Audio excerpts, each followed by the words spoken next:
Assalamualaikum warahmatullahi wabarakatuh. Teman-teman semua, berjumpa lagi di channel Inspirasi Mahasiswa. Di video kali ini kita akan bahas tentang hakikat pengetahuan dan berpikir ilmiah. Beragam pengetahuan dan informasi ada di sekitar kita, mulai dari yang sederhana yang semua orang ketahui, seperti air bila dipanaskan akan mendidih, olahraga itu dapat membuat badan jadi lebih sehat, sampai yang terkesan mistis, di mana tidak banyak orang yang memahaminya, seperti bagaimana melihat dan berkomunikasi dengan makhluk halus. Secara sederhana, pengetahuan dapat didefinisikan sebagai keseluruhan pemikiran, gagasan, ide, konsep, dan pemahaman yang dimiliki manusia tentang dunia dengan segala isinya, termasuk manusia dan kehidupannya.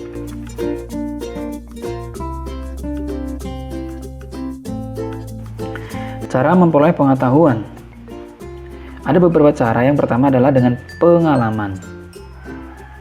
Ketika kita melihat, mendengar, mencium, merasakan, dan menyentuh semua itu adalah menjadi sumber informasi. Informasi yang diambil dari lingkungan melalui indera adalah cara yang paling cepat untuk mengetahui sesuatu. Yang kedua, pendapat orang lain. Pendapat orang lain dapat menjadi salah satu sumber informasi. Kita tidak hanya dapat menyampaikan pendapat kepada orang lain, tetapi juga dapat memeriksa keakuratan dan keaslian pendapat kita dengan mendengarkan pendapat orang lain. Misal, apakah kopi ini terasa manis?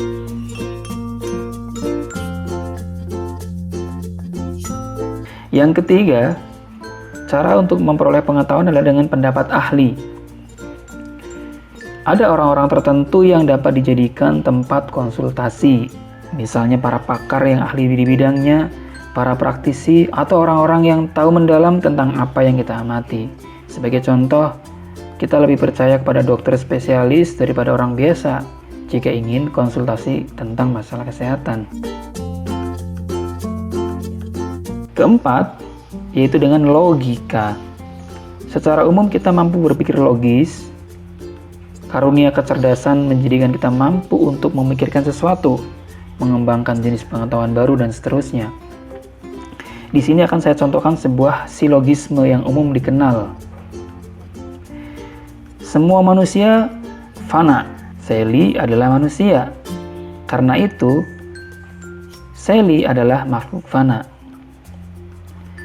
Yang terakhir, cara untuk memperoleh pengetahuan adalah dengan metode ilmiah.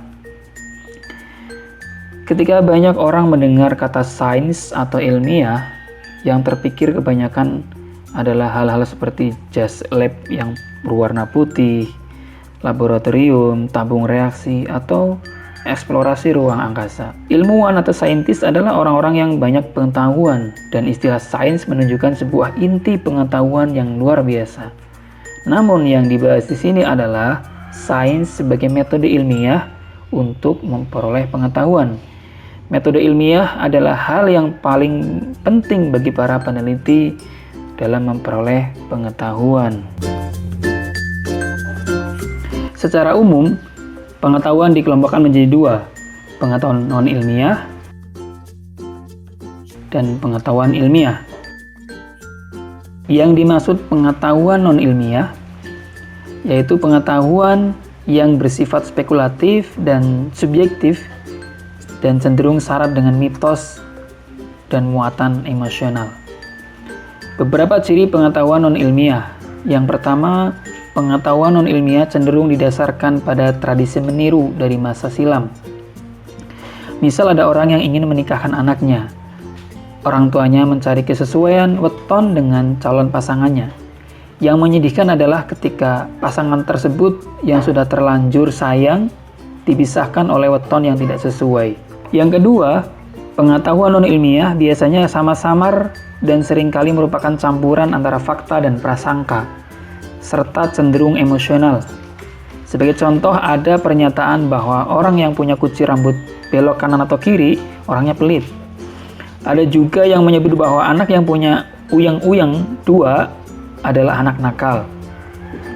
Yang ketiga, pengetahuan non-ilmiah kebanyakan belum diuji. Sebagai contoh, ada yang menyatakan bahwa apabila kita dapat menyentuh patung dalam stupa Borobudur, maka keinginan kita dapat terwujud atau mendapat berkah. Apakah sudah pernah dibuktikan? Dicek orang-orang yang pernah menyentuh apakah menjadi terwujud semua keinginannya?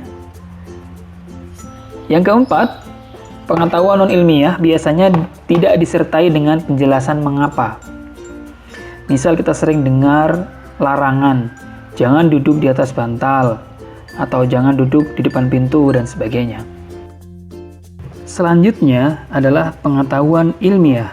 Beberapa ciri atau sifat pengetahuan ilmiah. Yang pertama, memiliki prinsip kausalitas, yaitu keyakinan bahwa setiap kejadian mempunyai sebab akibat yang dapat dipelajari. Suatu sebab yang sama dapat menimbulkan akibat yang sama, dan bisa juga sebab yang sama menimbulkan akibat yang berbeda. Sebagai contoh, suatu klub sepak bola memenangkan sebuah pertandingan dikarenakan tampil dengan permainan yang baik.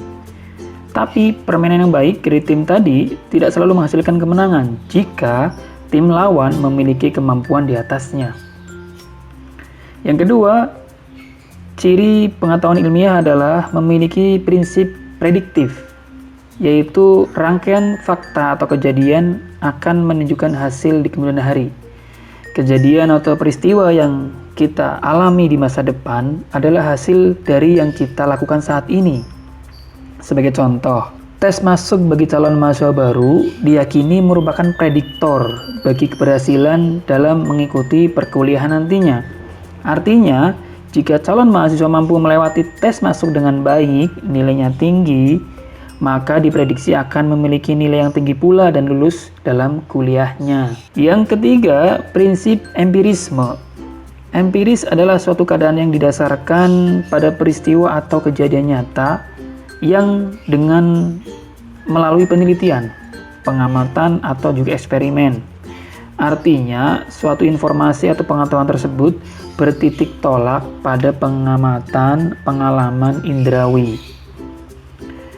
Yang terakhir, ciri pengetahuan ilmiah adalah kesederhanaan atau parsimoni. Mungkin pernah dengar istilah parsimoni, yaitu kesederhanaan dalam pemaparan masalah dan metode penelitiannya.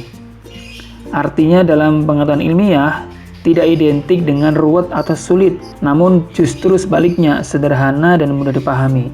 Sebagai contoh, Albert Einstein, seorang ilmuwan abad 20, merangkum pemikiran besarnya tentang teori relativitas ke dalam rumus yang sangat sederhana, yaitu E sama dengan mc kuadrat. Teori-teori tersebut luar biasa dan dipakai sampai sekarang. Oke teman-teman, itu tadi sedikit informasi tentang pengetahuan ilmiah dan non-ilmiah. Semoga bermanfaat. Silahkan like, share, and subscribe agar tidak tertinggal informasi selanjutnya. Ke Semarang macet jalannya, jangan lupa ngopi sebentar. Yang belum jelas silahkan bertanya, tinggalkan saja di kolom komentar. See you.